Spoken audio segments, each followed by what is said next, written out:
Bonjour à toutes et à tous. En ce début d'année, je tiens tout d'abord à vous adresser mes meilleurs vœux pour une année 2024 épanouie et prospère. L'année 2023 a été marquée par un changement significatif dans la politique monétaire des banques centrales. Nous avons assisté à une transition abrupte, passant d'une période de taux d'intérêt très bas, voire négatifs, à une nouvelle ère où ces taux sont devenus nettement positifs. Ce passage s'est opéré de façon rapide et quelque peu tumultueuse, engendrant des perturbations sur les marchés financiers, notamment au niveau de la valorisation des obligations.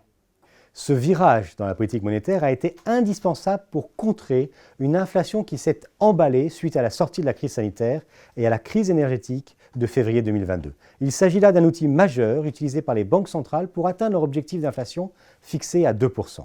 Cette hausse brusque des taux d'intérêt a eu pour effet un ralentissement économique et une légère augmentation du chômage. Pour l'heure, les banques centrales ont réussi à maintenir un équilibre délicat entre la lutte contre l'inflation et la prévention de la récession. On évoque souvent l'image d'un atterrissage en douceur de l'économie. Cet équilibre a permis au marché boursier de progresser en 2023. Quant à l'année 2024, elle devrait être marquée par le début d'une nouvelle phase dans la politique monétaire, celle d'une baisse annoncée des taux d'intérêt. L'idée sous-jacente est la suivante. Maintenant que l'inflation semble sous contrôle, ce qui nécessite une confirmation en Europe, il est envisageable de stimuler à nouveau l'économie en favorisant l'accès au crédit. Il est probable que cette baisse des taux soit plus rapide et plus marquée aux États-Unis, compte tenu des différences économiques entre les zones américaines et les zones européennes. À quoi devons-nous nous attendre pour 2024 ?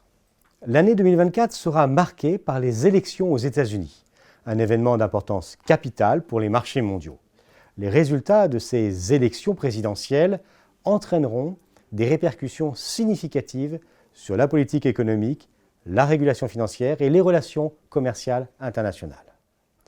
Les tensions géopolitiques en Europe, au Moyen-Orient et éventuellement en Asie du Sud-Est resteront des facteurs majeurs susceptibles de perturber à tout moment la tendance à la baisse des taux.